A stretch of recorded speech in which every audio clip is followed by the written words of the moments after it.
News every 15 minutes, weather every 10, and sports twice an hour. Newstalk, KGVO, AM 1290 and 101.5 FM. You're listening to Montana Morning with Peter Christian. A dead man found at a Missoula intersection. Good morning, this is John King filling in for Peter Christian while he takes a little vacation this week.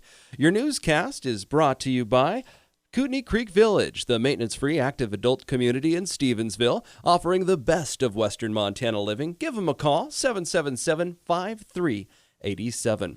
Missoula police found a dead man in a sleeping bag at a north side intersection on Wednesday evening. Missoula Police Public Information Officer Travis Welsh has details. Newstalk, KGVO. Missoula's official weather station.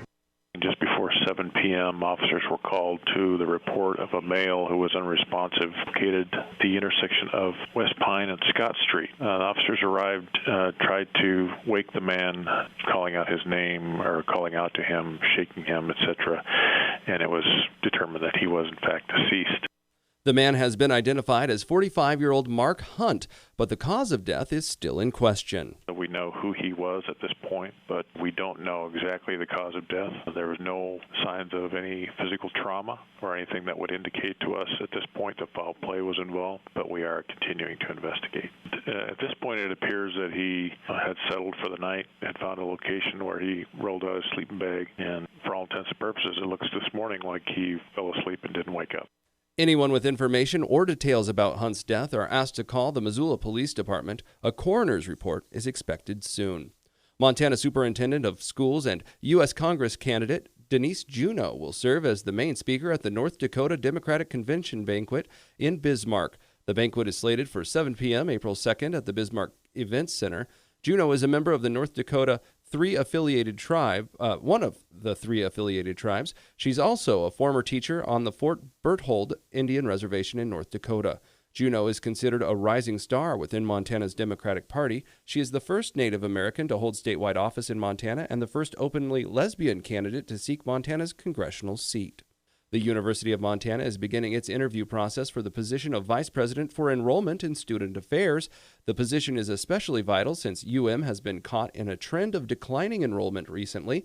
Search Committee co-chair Peggy Coor explains the qualities they hope to find in the applicants. This is a position that is focused on enrollment management, and that means everything from working to recruit students, and also once we have students here, what we call retention, keeping students here all the way through graduation. As well, we're looking at the quality of student life while they're here. Finalists include Andrew Hansen, Vice President for Student Affairs at Lewis Clark State College, John Fletcher, the Associated Provost in Enrollment Services at East Carolina University, Neil Wolf, Associated Vice President of Enrollment Management at Eastern Washington University, and Thomas Crady, the Vice President for Enrollment Management at Gustavus Adolphus College.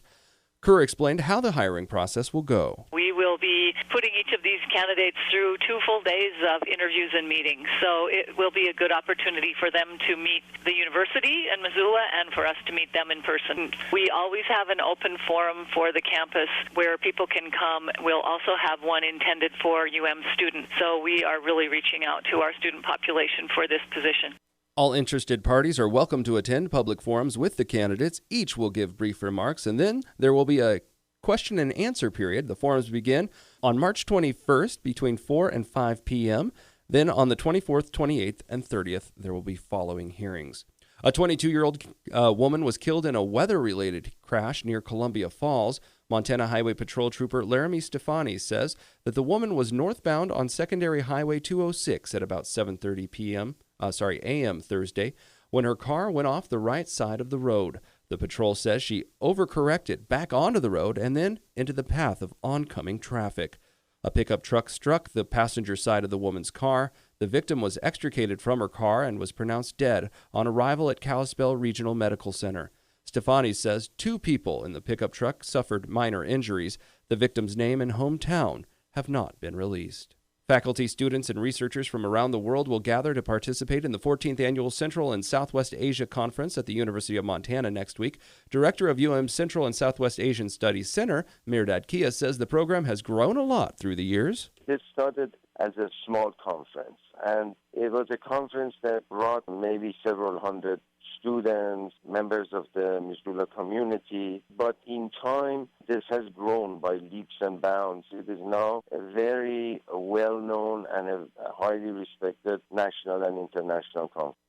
The conference will feature several panels and presentations that address timely issues such as the recent Iran nuclear deal, women as change agents in the Middle East, and Muslim immigration to Europe. We have an entire team of incredible keynote speakers, but meanwhile we will also have panels on women's movements in Afghanistan and Iran, and on and on. Please visit the website and calendar, and you will see that it's one of the richest conferences we have organized.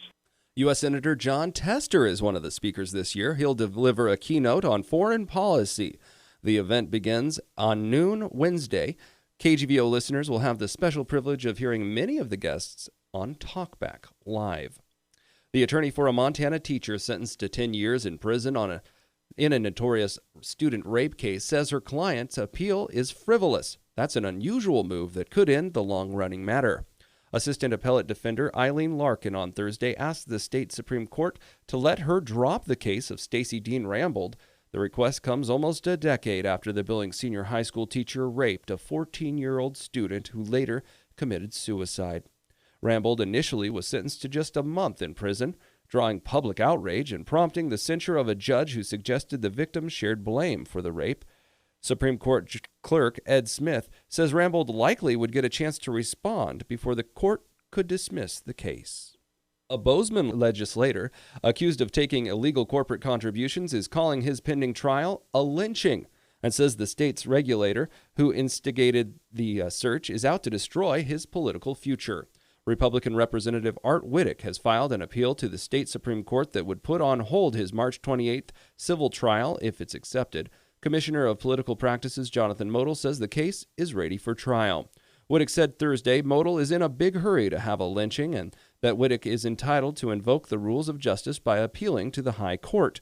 Modell accused Whittick of taking in-kind contributions from corporate groups affiliated with the National Right to Work Committee during his 2010 campaign and not reporting them. Whittick denies those accusations.